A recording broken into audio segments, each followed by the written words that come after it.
Welcome everybody to another episode of Covenant Connections with me, Ariel, and my main man here, Bill Litster. How you doing, my friend?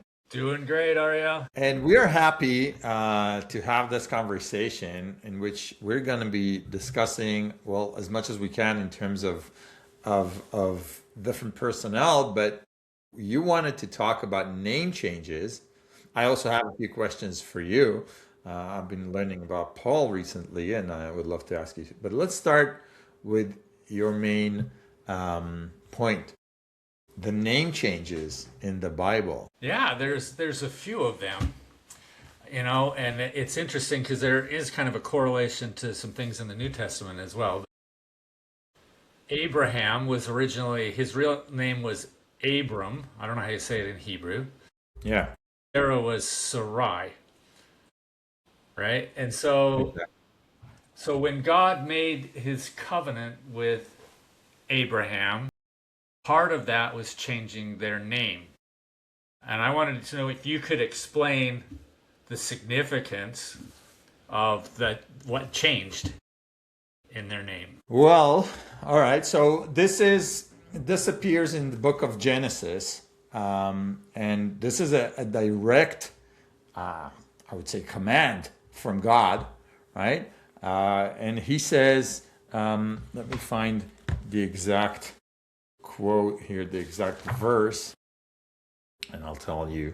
Chapter 17, I believe. Yes, chapter 17. And up until that point, in Hebrew we say Avram, yes? And Avram is two words, Av-Ram. Av is father, and Ram is, it's like, I want to say superior, but it's not necessarily superior in the in like the way that people are looking at that term superior today is very vain. Yeah, it's not from that place. It's not a place of arrogance. It's not superior in that sense. It's like a superior role, an important role. Yeah, so it's like an important father figure. And so the exact quote here, the exact verse would be, yes, which verse is it in chapter 17? 5. Yes, here we go. So he says, have amon goim nataticha. So God basically explains here specifically that you are going to be a father to many nations. So these days, you might find a lot of people talking about the term goy, right? And many people think that goy means non-Jew. It's not the terminology. This is not true. The term goy in the Bible means a nation. In fact, Moses is promised to become a great goy, right? So how does that work, right? Moses is promised to become a great goy. And so the term goy means nations. So God specifically says, I'm going to make you a universal figure, a father of many nations, and adding that hey, the letter hey basically is the reference to God. In many places, every Israeli knows that hey with an apostrophe means God. This is God. You just need this letter and then the apostrophe, and this is God. Ask any kid from first grade to whatever, the fifth letter of the Hebrew alphabet, hey, with an apostrophe is God. And so the addition of the letter hey, I actually have a story for you. I have good friends who, I think it was like 15 years ago, their daughter, Tamar, and Tamar is a name mentioned in the Bible, right?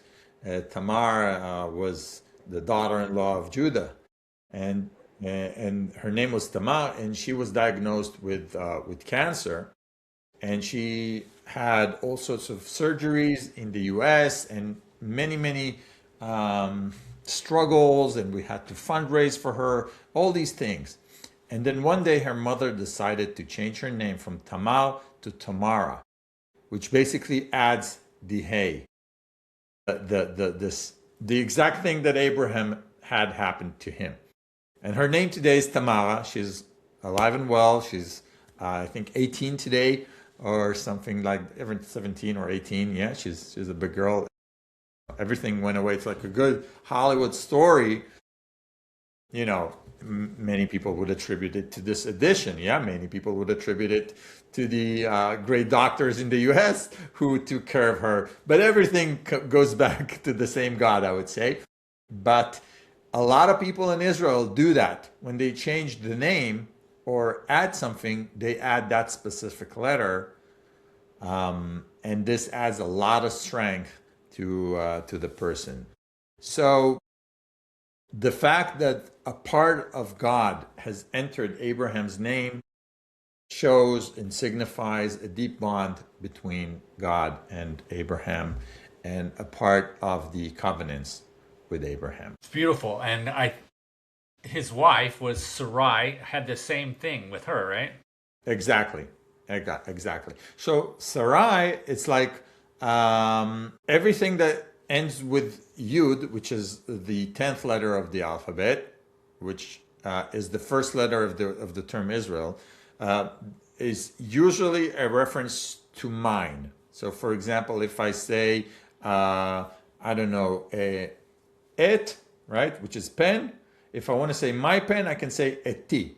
I just add the e. So Sarai, Sarah, Sarai. It's like my Sarah without having two separate words. My Sarah. I can do it with the one word simply by using that little thing. And when it changed from Sarai to Sarah, which is adding the same fifth letter, hey, to the name, is replacing actually the last letter from just mine, Abraham's Sarah, to the entire world's Sarah. You know what I mean? So it's like, it's not mine anymore. It's like for all the nations. This covenant wasn't, and I think this is significant, it wasn't just Abraham. I mean, Sarah became the mother of many nations as well. Exactly. And so there's, that's one interpretation of the meaning, that from something very specific, or I would say narrow, now it's broader, beyond obviously the addition of the covenants with God and this letter and the strength that we, and embodiment of God in the person's name, as we spoke earlier, the fact that it's now global and not just individual, it's also reflected in that name. And I think it's strong. Beautiful. Yes. So you will see a lot of such names in Israel and in Hebrew. For example, Jonathan, right? Saul's son. So in Hebrew, I don't know if in English, do you have a Jehonathan or only Jonathan? Have you ever encountered a Jehonathan or something like that? In Swedish, which I speak, Swedish is Johan. And in English, you can spell John Jon or John. So somewhere along the line, it probably was Johan, and they just dropped that letter. Right. Probably rooted that way. So sometimes people see the change in the name in the Bible. So I would assume that in the English Bible, he is referred to as Jonathan all along. There's not. So in Hebrew, sometimes he appears as Jonathan. Sometimes he appears as Jonathan with a hey. So in Hebrew, it sounds different. There's Yonatan and there's Yehonatan. When I say Yehonatan, it's with the addition of the fifth letter, and it's yes. So, but they basically mean the same, right? It's just Jonathan is sometimes shorter, but when you say Yehonatan, and a lot of people emphasize the fact, no, my name is Yehonatan and not Yonatan. Make sure to use it. There's a lot of power into the fact that you use. They're aligning themselves with God in some way. Exactly. So Abraham, his covenant was, that he'd be a father of many nations, and that he would inherit lands, and his people would have these lands. We also believe it had to do with his priesthood authority, as well. Um, but one thing that I find interesting, and then I want to talk about Israel, Jacob being changed to Israel, because we look at Abraham and then Isaac and then Jacob. There's so many patterns, For example, Sarai had trouble getting pregnant. So did Rebecca. And so did Rachel. It's like it's like God allows this test of their faith that you're going to be father of many nations, and then they struggle to see how that is going to be, and he then provides, right? So I find that fascinating as well. It is fascinating, and also we've spoken about Saul mentioned in the book of Samuel. Even Samuel's mother, also Hannah, right? So she also had trouble giving birth, and I think we had a specific episode on the Shiloh tabernacle where she came and she prayed in order to get a child, and promised him to God once he gives it to her. But when you look at the change of names in Israel in Hebrew, it's extremely important. It's not taken lightly or for granted. Many people who believe in the Kabbalah, right? I don't know. Have you ever heard of the Kabbalah? I've heard that word, but I can't remember what it is. Yeah, so Madonna used to made it famous once she started learning. So Kabbalah is the I'm just giving a disclaimer. In any way, shape, or form that I'm going to describe it, it's going to be a huge downgrade, and I'm doing a disservice to this term. So whatever I describe it with, bear in mind it's far beyond what I can ever tell you. And I am not a student of the Kabbalah. I'm really, really like nothing. I'm dust in the wind when it comes to these studies, right? So I just want to make it clear. The Kabbalah are the hidden secrets of Judaism, are the most unforeseen teachings that span across from sacred geometry, sacred numbering, sacred letters, all sorts of scriptures, everything like that. And as I mentioned, I'm doing a disservice with this definition, but in the Kabbalah, in the Zohar, all these things are considered to be elevating the spirit of a person to different levels of connection.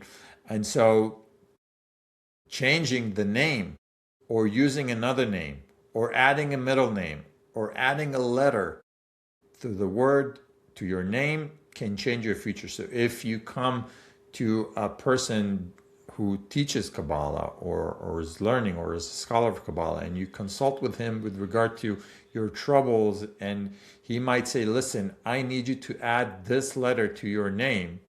People do that sometimes here in Israel without flinching, right? And they change their name. And that story that I told about Tamar becoming Tamara is like one of hundreds throughout the years which I've seen of people changing their names completely. And so, yeah, it's considered very strong. And so Jacob, his name was changed to Israel. That's quite a different change, at least in English. Yes, yes. So, what does it say in the Bible in English? For Jacob? Yeah, how is it? I'm wondering, the challenge for every person translating is because Israel in Hebrew, it's based on certain roots, on certain words, on certain letters. So in English, it has to be disconnected from the term Israel and whatever definition you're about to read, because the language is different. But in Hebrew, the term Israel is directly connected to the meaning of the change, which I will explain in a second. I'm just curious to hear how they defined it. They're probably going to say because you've been with God, or you have. I'm just curious to hear what terminology did they use in the Yeah, Bible. I'm trying to find where he gets his name changed here. So I'll just give the general background story for this, right? So Jacob was fighting with an angel all night, and basically won the fight towards dawn, and then the angel told him, "Listen, from now on, your name is gonna change. It's not gonna be Jacob anymore. It's gonna be Israel." We'll see how it Yeah, so goes. it's chapter 32. Yes, it's verse 29, right? Jacob asked him and said, "Tell me, I pray thee, thy name." And he said, "Wherefore is it that thou dost ask after my name?" Where does it say Israel? We can start in the meantime. I will explain the meaning of the name Jacob. Okay. Because Jacob also has a name in Hebrew. In Hebrew, Jacob is Yaakov. Yaakov. And so the name is pretty simplistic because when Esau came out of his mother's womb, he was the first, and he was hairy. That's why his name is Esau, because in Hebrew it's kind of similar, but it's depicted as if Jacob held his heel when he was coming out. Yeah. And heel in Hebrew is akev. So his name is Yaakov, which means holds the heel or following, which is interesting. I've never thought about it because Yaakov is also following. Yeah, if you want to say somebody's following me, you're going to say okev acharai, right? Just like Yaakov.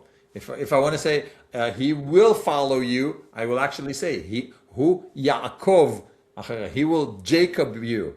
Jacob is to follow in Hebrew. I've never thought of that, right? I always remember just the simplistic meaning of he held the heel, but it's interesting.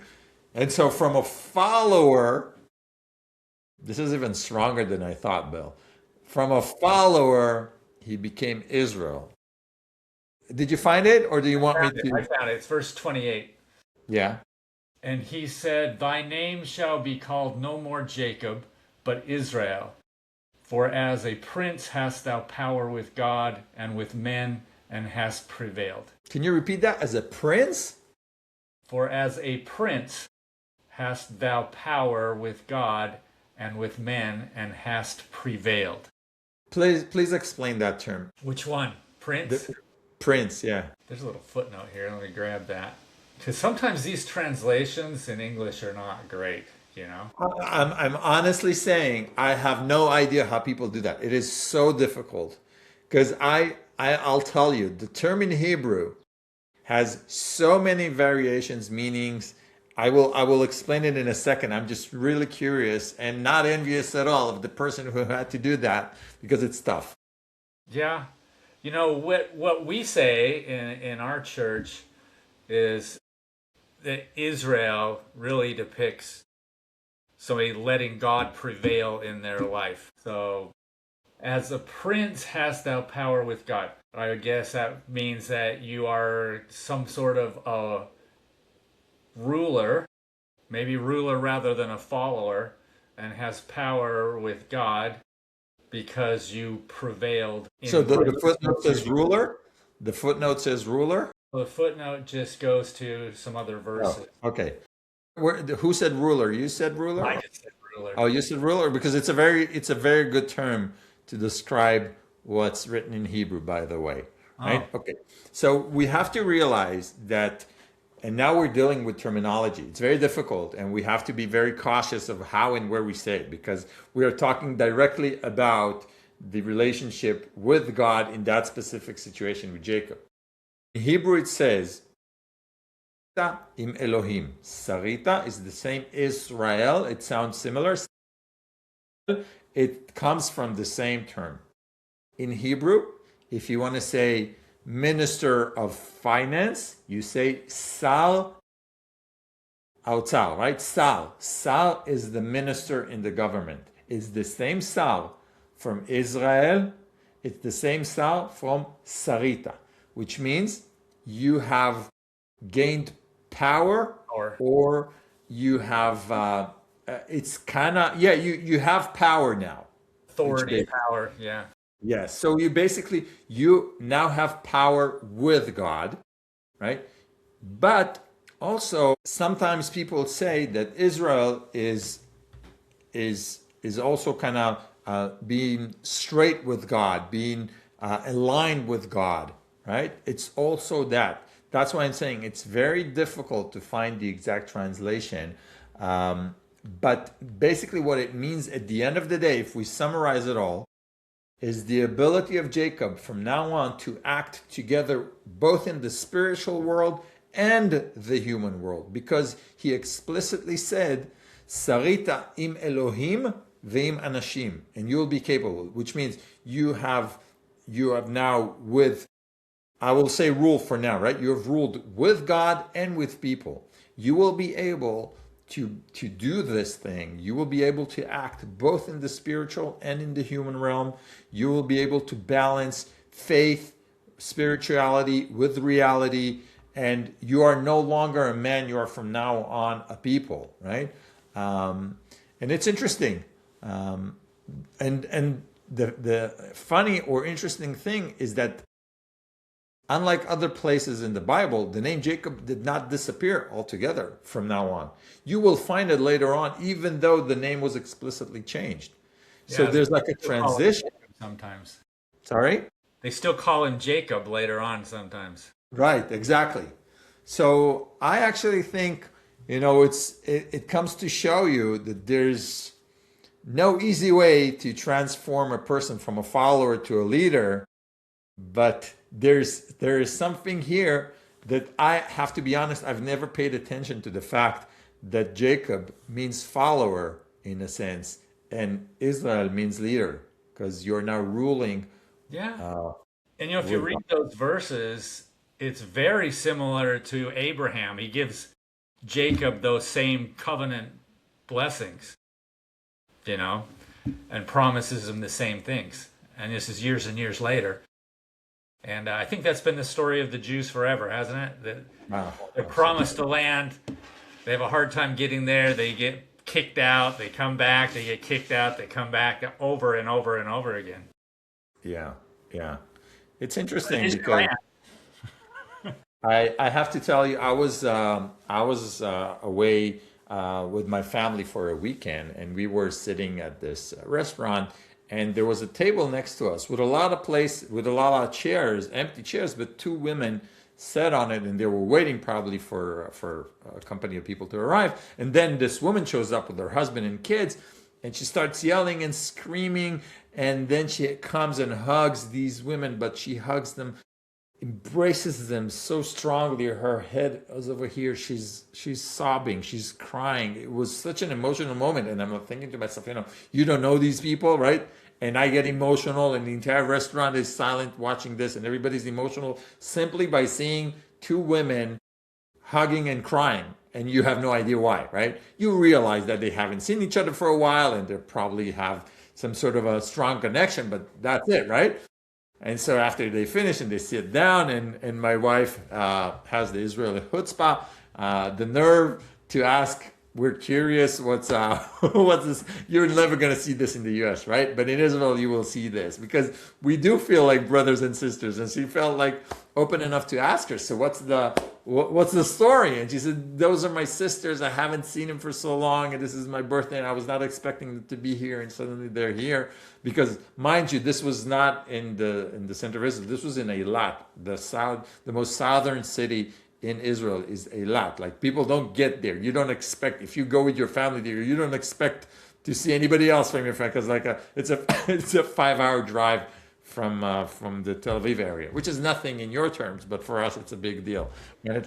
It's almost all the country, right? So anyways, the reason I'm telling you this is because like a moment later, she sees me, that woman who has her birthday, and she goes like, I know you, I'm following your videos on social media, I love you so much. And the entire restaurant is now listening to her speech talking about me. And I'm thinking to myself, should I say what I think? Because I had an association with Jacob at that very second. And I said, should I say that? And I was kind of too shy to speak it, but then I filmed a specific video on it. And that video spoke about Jacob meeting his brother Esau after the long detachment. Reconciliation. And I'm really curious to know how it's written in English, because I can tell you in Hebrew, Jacob was very concerned about that specific meeting, and he split his wife and his Yeah, marriage. somewhere else, so in case it goes. Right. He was concerned because Esau promised to kill him. There was a reason for his concerns. Yeah, it wasn't out of the blue. But when they met, there's a verse, which is a term, I think one of my favorite terms in the entire Bible, which literally translates to he fell on his neck.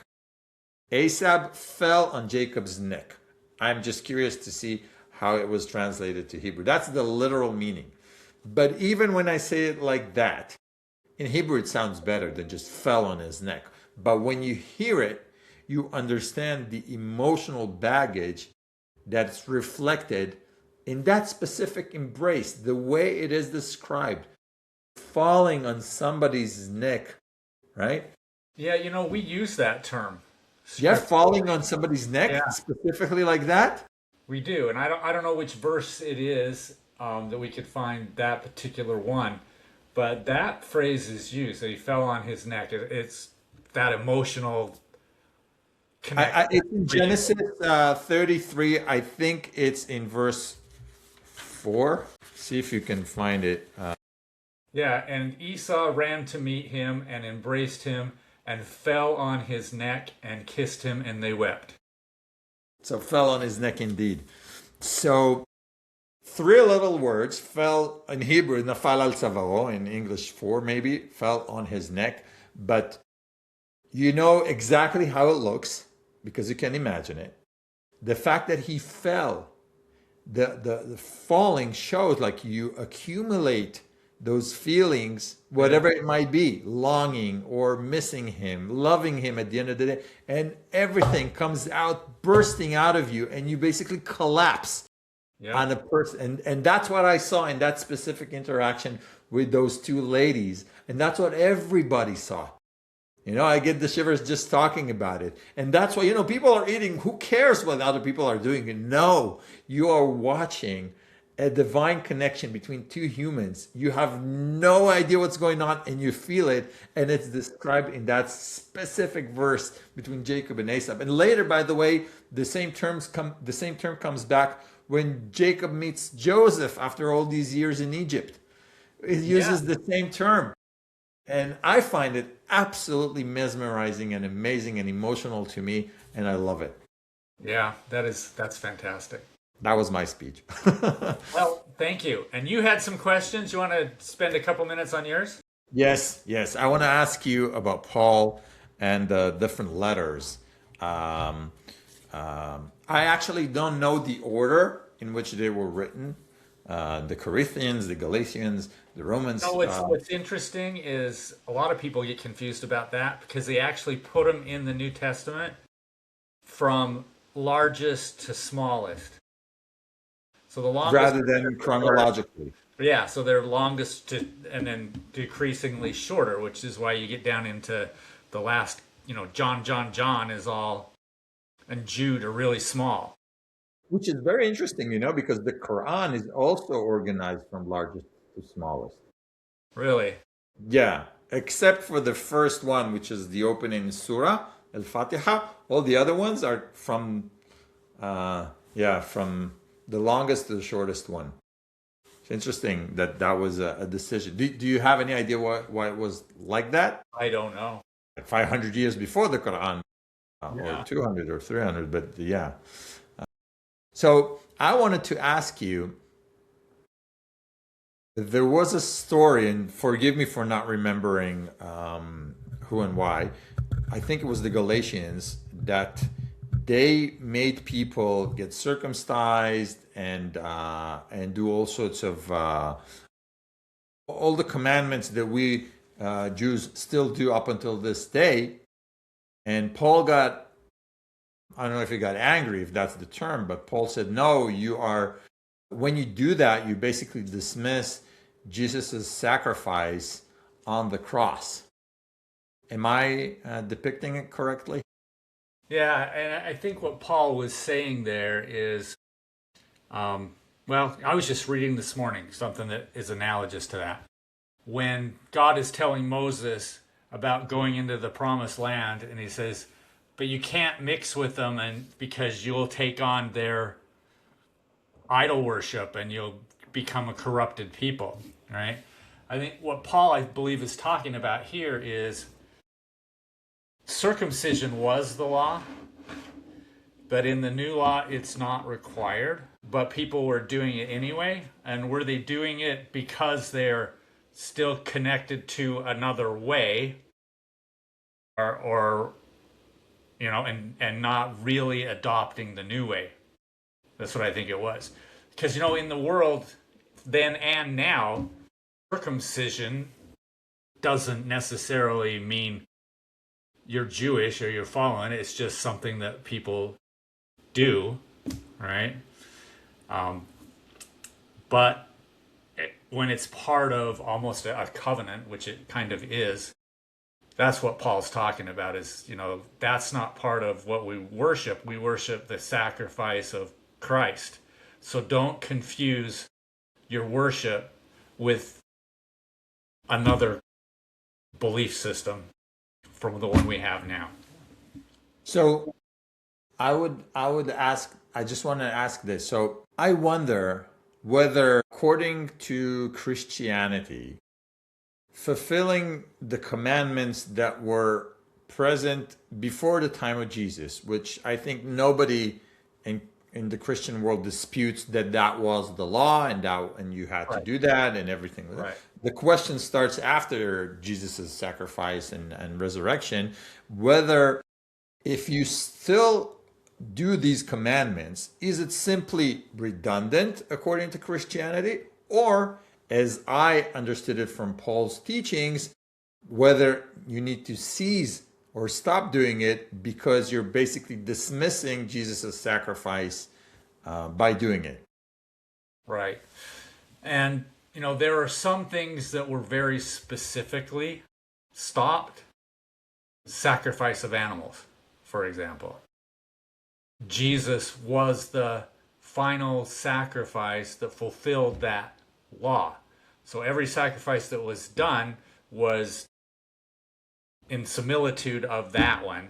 And when that was actually completed, there was no more need to do that because he did the final sacrifice. So he commanded no more sacrifice of animals. The revelation that Peter had with the animals coming down, and some of them had cloven hoofs or whatever, and God says, kill and eat, which is to a Jew is like, no, I can't eat that. That's unclean. And God says, well, what God has made clean, call thou not unclean. Right? So there are some specific instances where we can see a specific change, and that was really a similitude or a representation of the gospel is not just to the Jews, it's also to the rest of the world, right? Symbolically. And so there are some things that are specifically done. 10 Commandments obviously still apply. It's more, I put it this way, it's more the rituals that may have changed. Because the rituals before that always pointed to the Messiah. The rituals afterwards point back to the Messiah. So if you're doing one that points forward instead of backward, you're missing the point of the whole sacrifice of Jesus.